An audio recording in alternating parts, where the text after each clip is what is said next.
boy.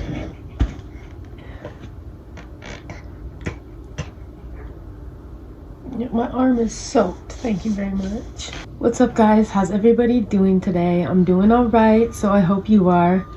I apologize for the long wait. It's been so busy here lately, so yeah. I don't plan on not posting for a week again, so let's see how that goes. Yeah, so in this video I'm going to be checking out British Schools Explained, because I kind of need to dive deeper into the schools because there's a lot of confusing things I don't know and I need to figure it out. So let's jump into the video.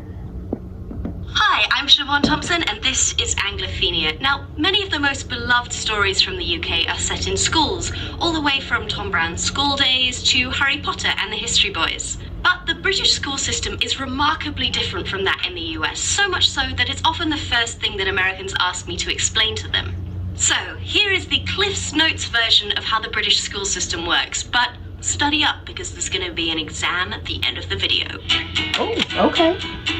Public schools and state schools. What Americans call private schools are called public schools in the UK, and what you call public schools, we call state schools. There are also some private schools that don't call themselves public. Okay, so let me go back to that. No, get out of there. Public schools and state schools. What Americans call private schools are called public schools in the UK, Private and what schools you are call public schools, we call state schools. There are also some Private schools are public schools, and public schools are state schools.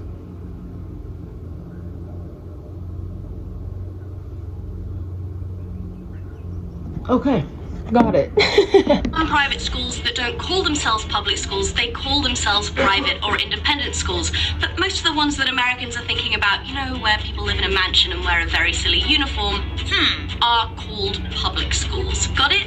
Most state schools these days are comprehensives, meaning that they accept students of every academic ability. But there was a system that's still in place in some areas of secondary modern and grammar schools. There, kids take a test at 11 to see what type of school they'll go to, the grammar schools being more academic and the secondary moderns more vocational. Church schools. There's no separation of church and state in the UK, so many schools, both state and public, are church schools. Oddly, this doesn't translate into later church attendance, which is much lower in the UK than in the US. Sort of like how most people don't use algebra after the age of 18, I guess. Uniforms. Pretty much all schools have some kind of uniform, ranging from a school jumper all the way up to the white tie and tails that they wear at Eton. The idea behind it is to create a sense of identity and school pride. See? Still fits. Does it? Prefects. In British schools, older students can be chosen to be prefects. Being a prefect sounds super cool, but in reality it mostly entails policing the lunch line and stopping the younger kids from hitting each other. You do get a cool badge though, so that's something. Most schools also have a head boy and a head girl who attend school council meetings and give a speech at prize giving at the end of the year. Oh, prize giving is the closest thing that we have to a graduation ceremony. Exams. National I wonder exam. though, is that true for every school though? Let me know in the comments, like, is that true for public schools and private schools? Let me know. Are a huge part of the British school experience. It's all very simple. You take GCSEs at 16 and then A-levels at 18, which are kind of like AP exams, but different. Also, in Scotland, they study for Highers instead of A-levels, and GCSEs used to be called O-levels. Also, AS levels happen in the middle of A-levels. Like, it's just... This is the most complicated bit, I promise. Please don't put that in the quiz. Provision. This is just what we call studying for exams. It's not a biggie, just a lot of people seemed confused about it. Juniors and seniors. Instead of the American system of elementary school, middle school, and so on, most British schools are divided into juniors and seniors. Junior school, also called primary school, is for 4 to 11-year-olds, and senior school is for 11 to 18-year-olds. At some public schools, they divide it up a little differently. They have pre-prep from 4 to 7, prep from 7 to 13, and then senior from 13 to 18. Oh. Sixth form. The last 2 years of school is called the sixth form, divided into the lower sixth and upper sixth. The name is a hangover from a previous, more complicated system of naming classes which has stuck around for some reason. In many schools, sixth formers are given a lot more freedom than the other students, often being allowed to wear their own clothes instead of school uniform. Really? Cool. University.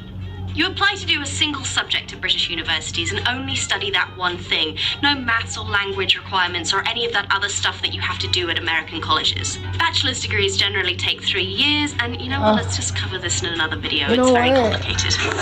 I love that. I hate the fact that you have to do like math, English, and everything when you're going to college. Like, you should be just focusing on what you're going for, honestly. I like that. There we go. Are there any things about British schools that you have questions about? Let us know in the comments, and don't forget to subscribe for more videos. Also, if you have any other questions about British culture, you can tweet us at Anglophenia, and maybe your topic will be covered in another video. I highly recommend this one. You know, I think that you would prefer this one. Wait a minute. This one is very Didn't good. she say like she was gonna quiz us?